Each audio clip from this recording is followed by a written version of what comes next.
Railways and Petroleum and Natural Gas to talk about renewing India. Welcome, sir. Welcome to the applause. And he will be in conversation with Shweta Punch. Take it away, Shweta. Thank you, Chandra. A very warm welcome, Mr. Puri. It's an honor for us to host you here at Rising India. Mr. Puri, of course, needs no introduction. I'd just like to add administrator, a former diplomat, a cabinet minister. He's also the longest serving urban affairs and housing minister. Thank you. Thank you very much. First of all, I want to thank you for having me here today on a very auspicious day. And I want to take this opportunity to wish all of you a very, very happy Ram Navami. A very happy Ram Navami. I also believe that after 496 years, the temple where Lord Ram was born, Ram Janmabhoomi, will be ready, and next year these Ram Navami celebrations will be in Ayodhya, and I hope your channel covers them then. Well, that's a very, very heartening note, sir, to begin the conversation with. Thank you. Wonderful. You're absolutely right. There is urban renewal, and the kind of work that we are seeing in this space has not been witnessed in India for a very, very long time. I want to begin by asking you, what is the messaging that India wants to give out to the world as it undertakes this massive urban renewal across cities? What is the thought process behind it? I think more than the messaging to the world, there is a ground reality on what is happening. Let me start by saying that between 1947, when the urban population was about 17%, and the total population of India was, I think, what, 350 million, to the time that the Honorable Prime Minister assumed responsibility, I'm speaking of May 2014, the urban space was subjected to what can only be described as neglect. In some of my harsher moments, I have used the word that neglect was criminal. And for whatever reason, I think it best comes out, not only because the Honorable Prime Minister has been able to bring about a transformative change, but the figures show that. And whether it's the Ram temple, Ram Janmabhoomi, the temple after 496 years, or what's happening in the urban space, let me give you one or two sets of statistics which I think capture this. Absolutely. The total housing built in the 10 years between 2004 and 2014, total number was 13.46 lakhs in their affordable housing segment, Pradhan Mantri Awas Yojana equivalent. From those 13 lakhs, in the 8 years of the Modi government, it has gone up to 1.22 crores, 9 times higher. Well, can we get a round of applause for that? I think that's really... The total investment in housing was, in those 10 years of the UPA government, 20,303 crores. In the 8 years of the Modi government, it's 2 lakh plus crores. Again, it's 10 times higher. The total, I'll spare you the other details, but the total urban spend, which is all the central schemes put together in those 10 years, was 1.57 lakh crores. And it has gone now to over 17 lakh crores. So 8 times higher. This is because the urban space is now receiving the kind of attention which it needed earlier. Mm-hmm. I can give you the same in terms of urban transport, the metro system. It started in Mr. Vajpayee's time from zero. Mm-hmm. In 2014, the total kilometrage was 229 kilometers. Today we have 850 kilometers of metro operational and 1,050 kilometers under construction. We are the 5th largest metro system in the world. In a few months' time, we'll be the 3rd largest. And by the end of next year, we will be the 2nd largest after China. We will even replace the United States, which is at 1,056 kilometers. We are very close to that. So this is the kind of work which is being done. And I think it all starts with the kind of focus on urban rejuvenation, which the Honorable Prime Minister brought in May 2014.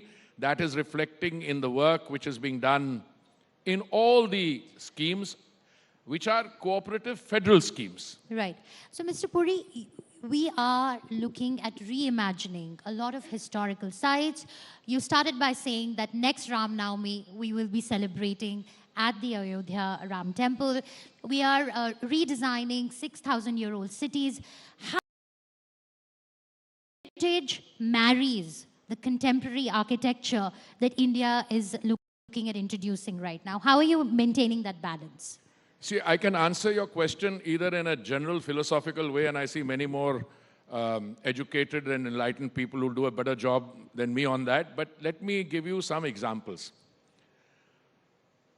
We are a 5,000 or plus year-old civilization. We are only a 75-year-old country. When we became an independent country, we inherited colonial heritage, historically important buildings, forts, temples going back hundreds and thousands of years. Clearly, the answer to that lies in being able to take that historical and cultural legacy and build in a modern element. Let me start with the Central Vista. It provides a good example with which many of your invitees here would be familiar. The work on the Rashtrapati Bhavan, North Block, South Block, the Parliament building. Let me take the Parliament building. If I remember correctly, the conceptualization of it started probably around 1916. Thereabout, it was built about in 1921 or so. It was never intended to be the legislature of an independent country. Independence was not in the minds of the colonial power when they designed that governing architecture. They thought that this would serve the purpose of a colonial administration and have an imperial, legislature, whatever they needed. We became independent in 1947. Why is it that it took up till 2014, and only after 2014, when the Honorable Prime Minister arrives on the scene, that attention is devoted to refurbishing? No old building will come down.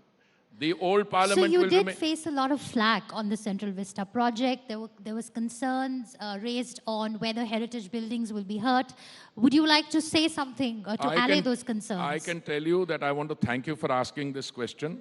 Not a single heritage building will be brought down. Nothing which is of, enduring historical value. And I'm not trying to qualify that statement. We are a robust democracy, a very vibrant one. We are also now pretty good at the art of what is called the false narrative. So when we were redesigning the Kartavya Path, what was it? It was called the Rajpath. Yes. The terminology also reflects a colonial mindset. And I was subjected to some very interesting criticism. It said कि यहाँ पे green cover हट जाएगा, jamun trees which are there will be removed. So the fact of the matter is, and I said it then, today that criticism is conspicuous by its absence. There's not a single voice which says that. I kept saying that the green cover will be increased 3 times. The water bodies will be enlarged. At one point, no one could access the area beyond the outer water body. And I think the proof of the pudding, as they say in the English language, is look at the kind of reception that has received.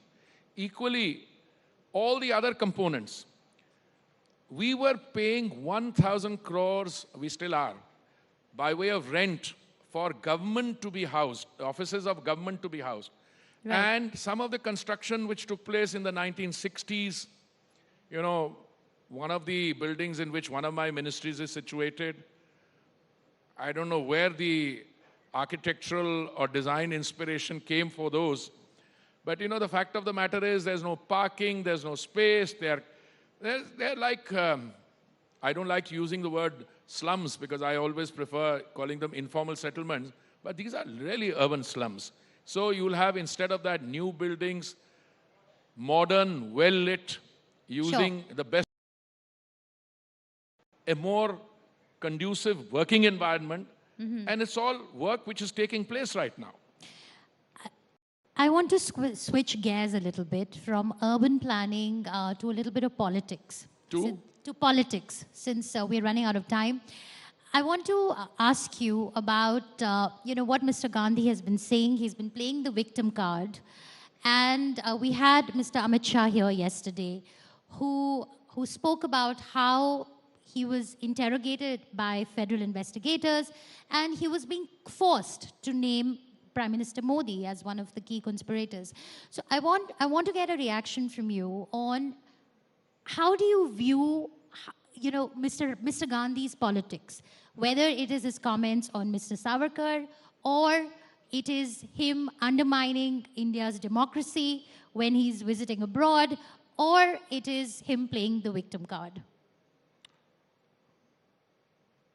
Let me position myself in response to that, if I may say, a very inviting, slightly provocative question.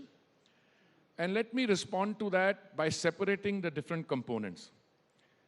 Everyone, no matter where he or she is born, is influenced by the kind of DNA you come with, the kind of nurturing you receive in terms of the setting that you are made to grow up. Some of us are made to work very hard as part of our upbringing. We have to earn our living, etc.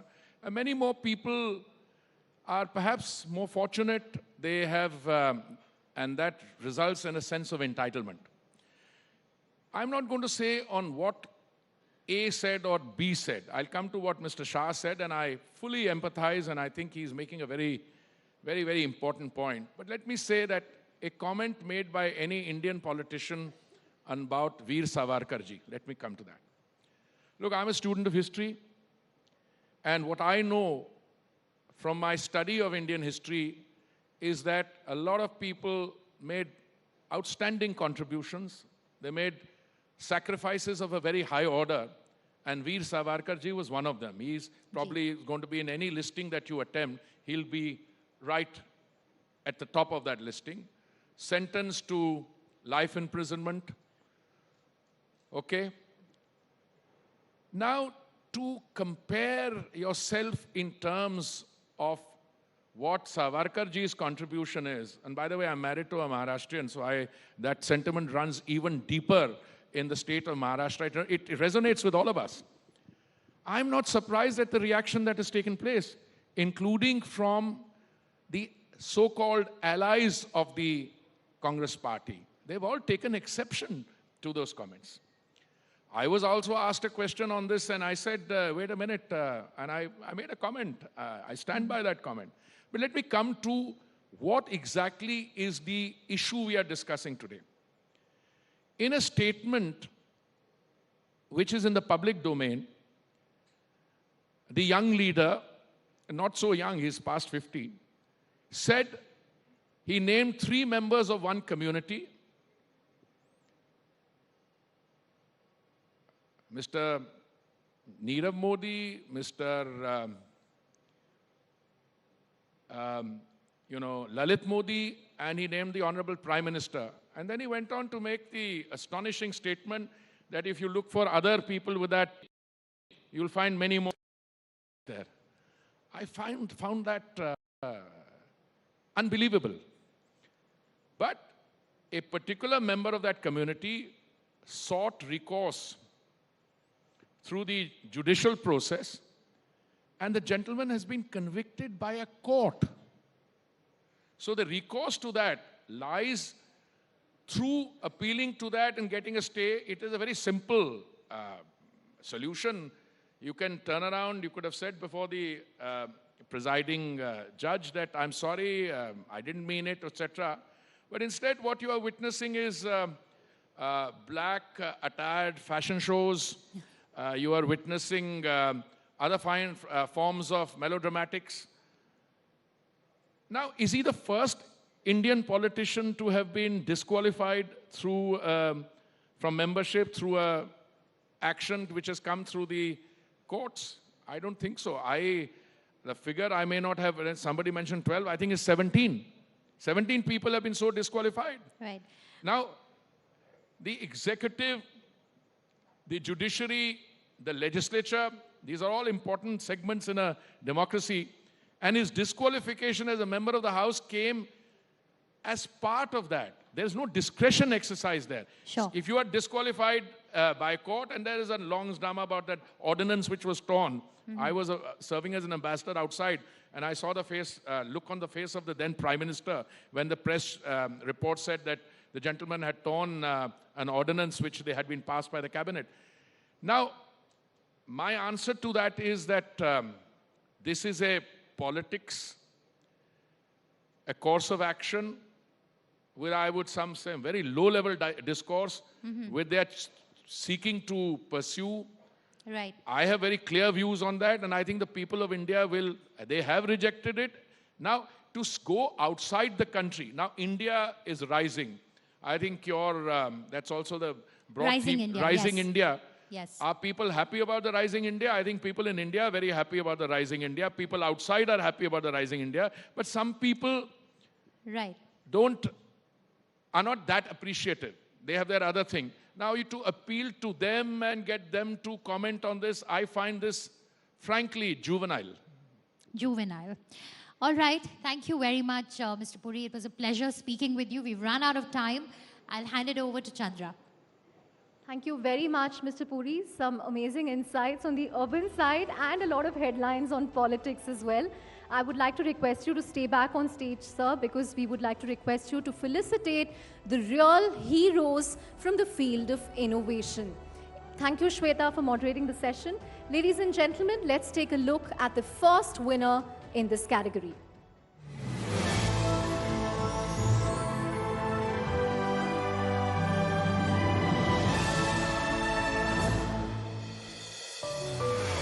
Lotus is abundantly available in India. It is valued for its flowers and used in some Indian cuisines. But Tongram Bijayashanti, a botanist from Manipur, looked beyond the obvious. She has painstakingly learned the art and craft of extracting the rare and prized lotus silk and become the talk of the town in the textile industry. Rising India salutes her determination to bring an idea to life and create livelihood opportunities for those around her.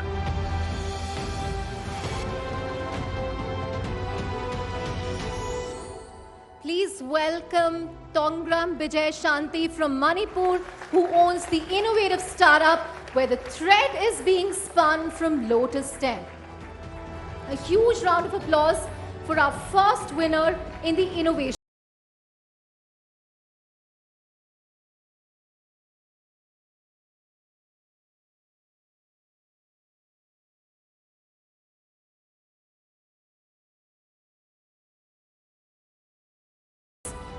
Let's look at the next winner in this category.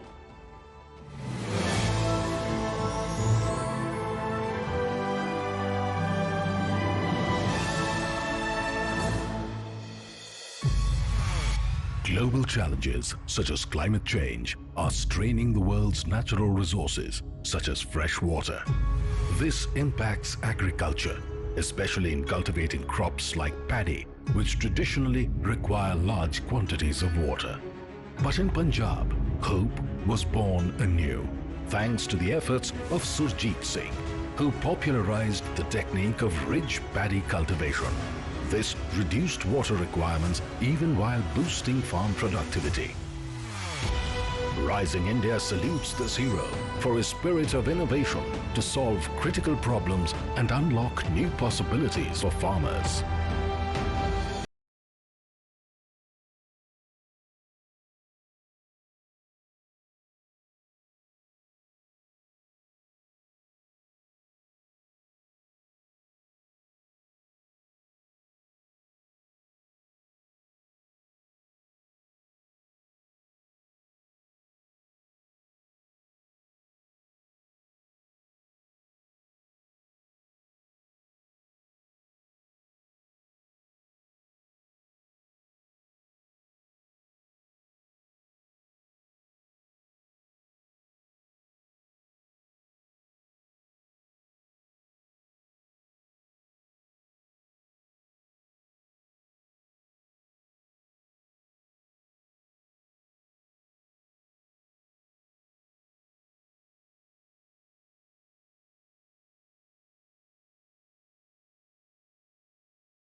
Started with the Ram Temple and the urban planner. We are hoping to get more details on that. And we also have Mr. Keshav Verma with us. Shweta, did you time this for Ram Navami? Because, you know, Mr. Puri spoke about Ayodhya and then you have someone who's the architect of the temple. I just got lucky, Chandra. Okay, please take it away, Shweta. Sure. Sure. Can I, Mr. Verma, please, right here. Mr. Dikshu Kukreja and Mr. Keshav Verma. Can we have a huge round of applause? India's two foremost urban planners, Mr. Keshav Verma has achieved many feats, and one of them is developing the Sabarmati riverfront, the only riverfront in the country which is as stunning and as beautiful. And then we have Mr. Dikshu Kukreja, who has put together